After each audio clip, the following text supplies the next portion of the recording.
a domestic violence victim's final plea goes unanswered. She was like, I need to get out from here.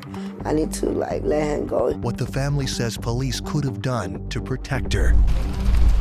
Destructive storms and catastrophic flooding. My house is literally almost gonna float away. Washed out roads trap people in their homes. To see this happen is a tragedy. How these New Yorkers lent their own land to find a solution. Woo! Nibby's even excited. Advocating for the smallest members of the community. I don't think she's gonna make it. How rescuers were able to change a law and find Nibby the beaver a forever home. Around the country and in your community, CBS News puts the stories that matter in focus. Hello, everyone, and welcome. I'm Maurice DuBois. Over the next half hour, we'll travel across the country to uncover thought-provoking stories of perseverance and unity. And we'll talk with the storytellers who've dedicated their work to elevating these issues, putting them front and center. We begin in Chicago, where our CBS station has been reporting extensively on domestic violence and prioritizing giving a voice to the voiceless, like Maria Roque, who should be here today, celebrating her daughter's first communion and taking her son to school. Instead, we're about to show you how she was failed by a system that was supposed to help her. She is one of about 28,000 people who got protection orders in the last year in Cook County alone. For months, our team poured through hundreds of pages of records, uncovering how Maria took all the right steps, but was still left to protect herself until she was murdered. CBS News Chicago's Marissa Perlman has her story. You're hearing the screams of 34-year-old Maria Roque, and you're watching what should never have happened. Her murder, which was totally preventable. Those who loved Maria want you to know what led to this moment. We're going to tell you Maria's story because she's not here to tell it herself.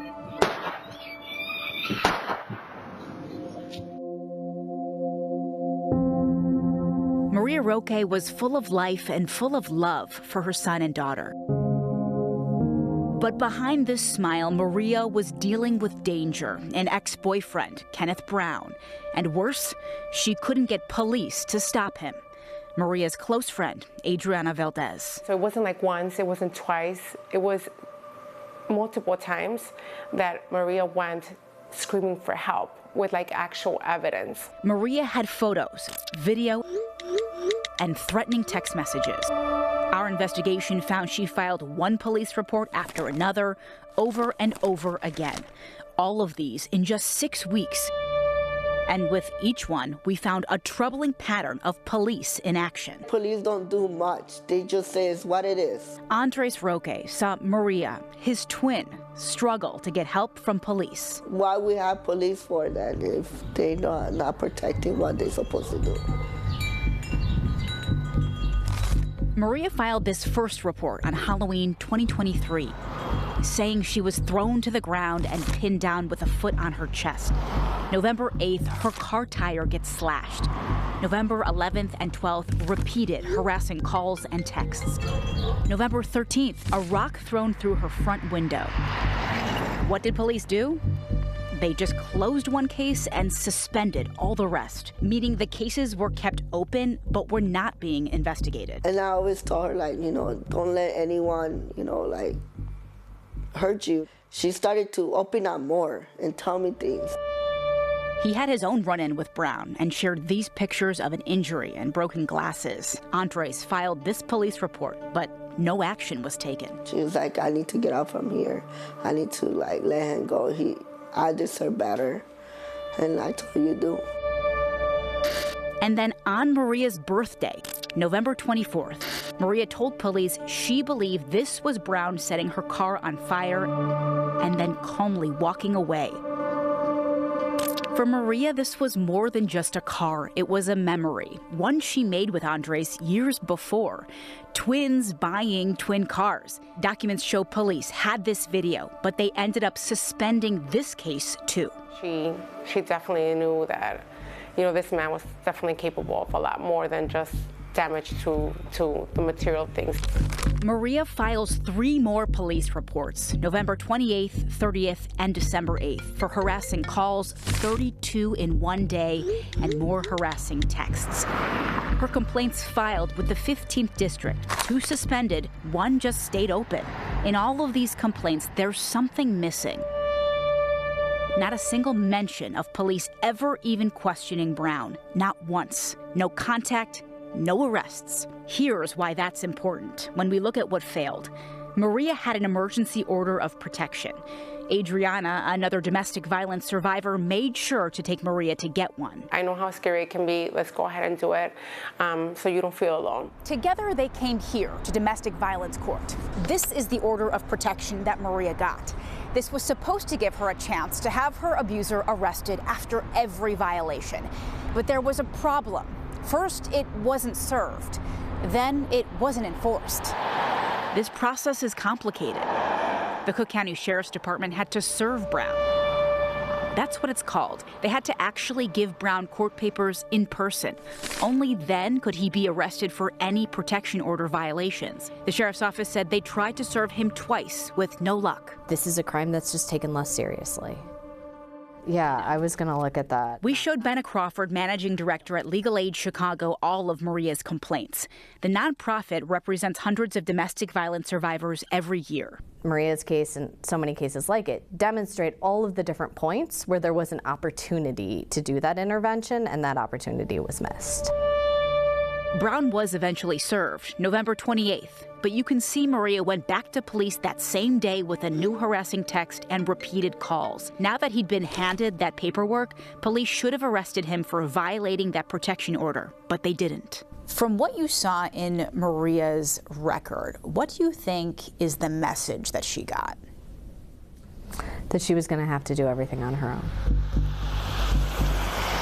We found police basically did the bare minimum of what they were required to do by law. They kept telling Maria she could try to go and get an arrest warrant herself from the state's attorney. I'm not aware of any other type of case or crime that one could be the victim of where the burden would be shifted to the victim to go out and do the investigation and put together the evidence and go to the state's attorney's office and convince the state's attorney's office that they should press criminal charges. That is typically a police function. We wanted to know, does this happen with any other crime victim? So we checked. The state's attorney's office says no. Only domestic violence victims can be told to get their own warrant. And Maria, she was told 6 times. It's a heavy burden to bear, and one that probably shouldn't have been hers. The last thing that she told me in the text message was he told me, "Oh, I have a gun for you." Maria's family wants you to see what happened when the system failed her. This is December 13th, and Maria's last moments. Maria leaves early to take her 8-year-old daughter to daycare. She buckles her in and she starts walking back towards her home. Then, from across the street, you see a man quickly run up behind her, who police say is Kenneth Brown. She screams at him that her daughter is in the car. The little girl can see everything. But that doesn't stop him, even though he's her father. More surveillance video shows the shooter running away, leaving the little girl to watch her 14-year-old brother perform CPR on their dying mother. She saw that, how her dad killed her mom and how my nephew was doing CPR. Like, she's having nightmares. Something Maria's children should know, and you too. Maria never gave up. On December 12th, instead of going to police, this time she went straight to the Cook County State's Attorney's office. She was hoping to get an arrest warrant, and here it is. Issued for Brown that very same day. Maria was finally so close to stopping him, but this help came too late. She was murdered just hours later. There needs to be a meaningful response early on to interrupt that before we get to the point where there is a homicide or there is a serious physical attack. This is Kenneth Brown turning himself into police about 2 weeks after Maria's killing.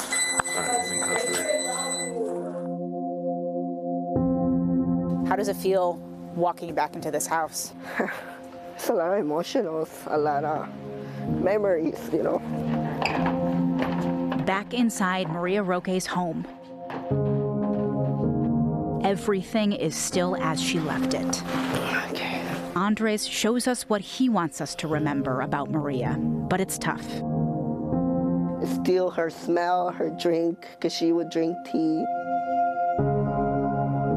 And here, still propped up on her bed, Maria's vision board, how she saw her future. She wanted this year to be a new chapter for her. And it was too soon and she was gone. He says her killer not only took a mother and a friend, but Andres' partner in life. Now I feel empty. Now it's just me, because I don't have the other half. She was like a part of my life. It was gonna be there forever. And joining me now is Marissa Perlman. Marissa, that is so moving and so impactful. Hopefully something changes here. I want to start with the kids. Is there an update as to what has happened to them? Yeah, good to be with you, Maurice. Maria's daughter, we know, is living with family members still here in the Chicago area. Her son now living with his biological father out of state. So more heartbreak for these kids. Not only were they taken from their home, but they were separated from each other as well. Wow. And it was so striking what Maria's brother, Andres, her twin brother, he says police don't do much. They say it is what it is. What did the police, the Chicago Police Department, how did they respond after your report aired? So we asked the Chicago Police Department to respond to some of these failures that we reported on in sharing Maria's story, and they couldn't. Only sharing a statement that reads, in part, they send their condolences to Maria's family and that officers work to support domestic violence victims. They couldn't respond? That's the best they could do? Nothing? They have nothing to say? That's the best they could do. That's nothing to say. No, simply a statement and no direct responses to our questions. That's really striking. What about domestic violence victims in Illinois? The fact that they can or should or have to go straight to prosecutors, is that a statewide thing or is that just Chicago, the city itself? So that's what's really interesting about Maria's case and domestic violence victims. This is only something that happens within the city of Chicago. Unless you're a resident in the city of Chicago, this doesn't really pertain to you. That's because prosecutors here in the city have access to Chicago police records, but only that department and that department only. Boy, talk about red tape. What about this story? You spent a lot of time and effort and energy in putting this together and meeting these people and investing in them. How does that impact you? Yeah, even listening back to Maria's story now, I can't help but get emotional. You know, you get to know these families, and sadly, Maria's story is just one of many that we have told and that we will be telling in the future here. You know, we've seen a pattern here in the city of Chicago when it comes to domestic violence survivors, to victims, that they do everything they can, anything in their power to protect themselves and their families, yet they're repeatedly failed by the system. One pattern that we found specifically, not only in Maria's story, but in another story, is that these survivors work to try to get guns out of the hands of their abusers, yet they're failed that way too. We shared one other woman's story who filed an order of protection, and she told the judge, "My domestic abuser has illegal guns," and asked them to remove them from him. They didn't, and then just a short time later, she too was shot and killed at the hands of her abuser. Did China ever tell you she was scared of him? Yeah. She was scared in the sense like, oh, he can kill me. He might gonna kill me. To say something's got to change is the ultimate understatement here. Marissa Perlman, thank you for your reporting. We know you're going to stay all over this topic and help those people who need it. We really appreciate it. Thank you. Thank you, Maurice. And there is help for anyone out there who needs it. Just text BEGIN, the word BEGIN, to 88788 or call 800-799-SAFE. In Focus continues right after this break. still ahead, trapped after flooding washes away their road. We needed to help each other. We're all in it together. How the community came together to find a fix, and a beloved beaver's second chance. She's not just a beaver. She's an innocent animal in all of this. How Nibby's story captured the attention and heart of a state governor.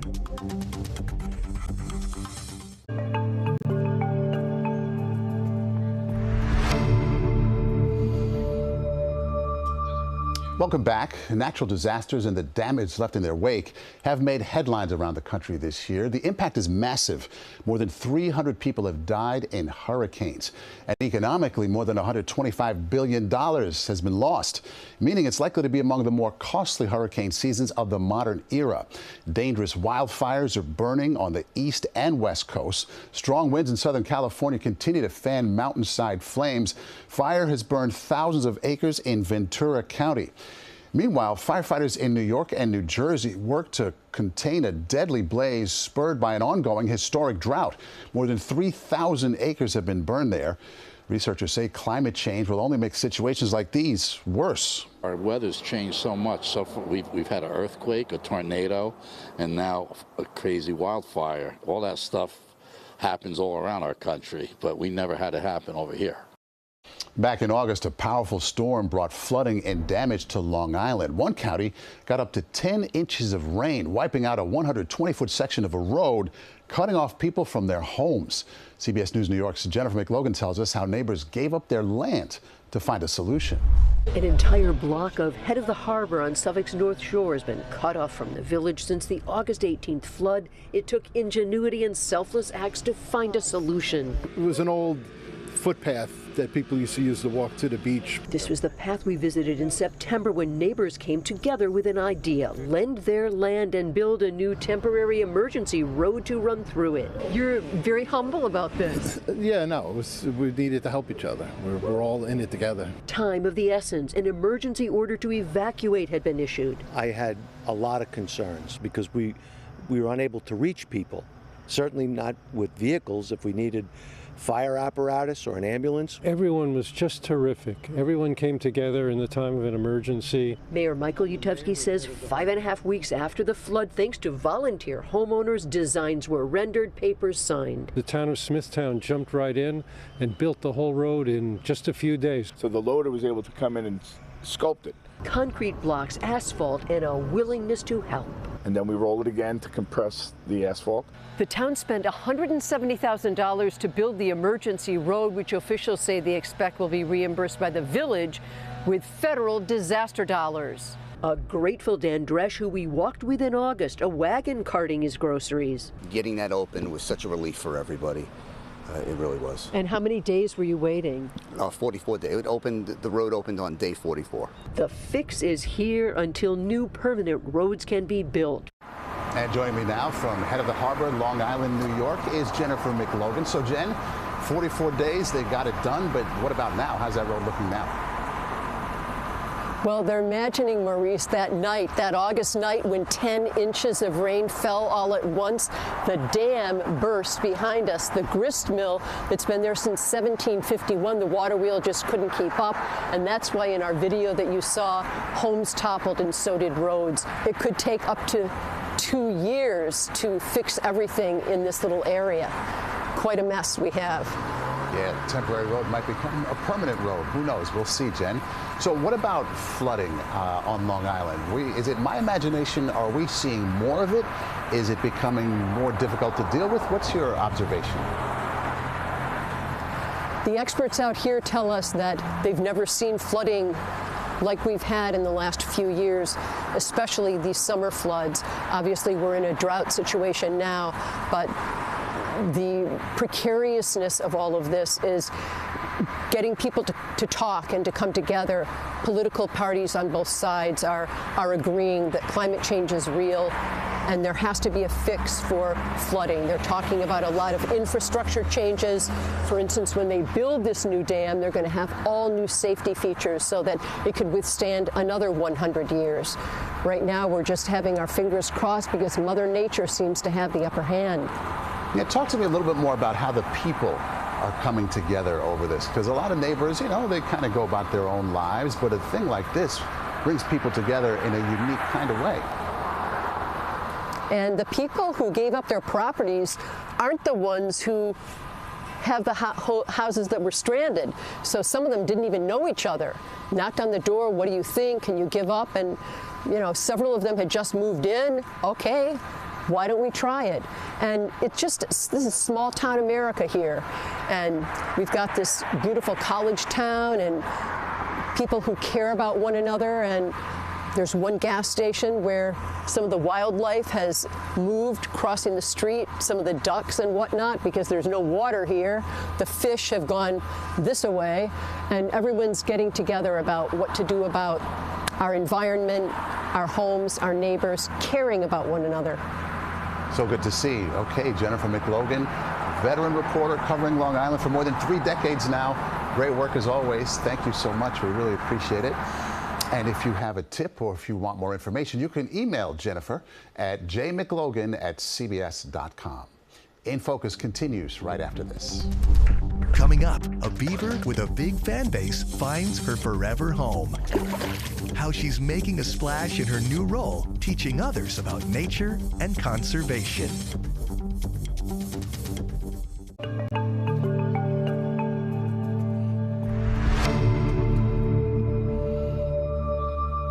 Finally here, a new life for a rescued beaver named Nibby that's captured hearts across Massachusetts and beyond. Found orphaned 2 years ago, Nibby was raised by Jane Newhouse at her wildlife rescue. Newhouse worked tirelessly to prepare Nibby for a life in the wild, but limited opportunities to socialize with other beavers left Nibby unprepared for survival on her own. Massachusetts Wildlife ordered Nibby's release, prompting an emotional plea from Newhouse for more time or an educational permit to keep Nibby at the rescue. This call to action sparked widespread support, including an online petition with nearly 30,000 signatures. I think this meant a lot to people. I think that Nibby stands for more than just, she's not just a beaver. She's an innocent animal in all of this, and there's a lot of respect and love for wildlife. There's a lot of empathy for animals that can't speak for themselves. After a temporary court order blocked Nibby's release, Governor Maura Healey stepped in, issuing a permit allowing Nibby to remain as an educational ambassador at Newhouse Wildlife Rescue. Nibby's new role will help educate the public about the importance of beavers as a keystone species in the ecosystem. So Nibby's going to be all right. Thank you so much for watching this episode of In Focus, featuring the work of our colleagues from around the country at local CBS News stations. We have more than 5,000 people, many of them behind the scenes, living and working in the cities you care about. Around the country and in your community, CBS News puts the stories that matter in focus. Until next time, I'm Maurice DuBois.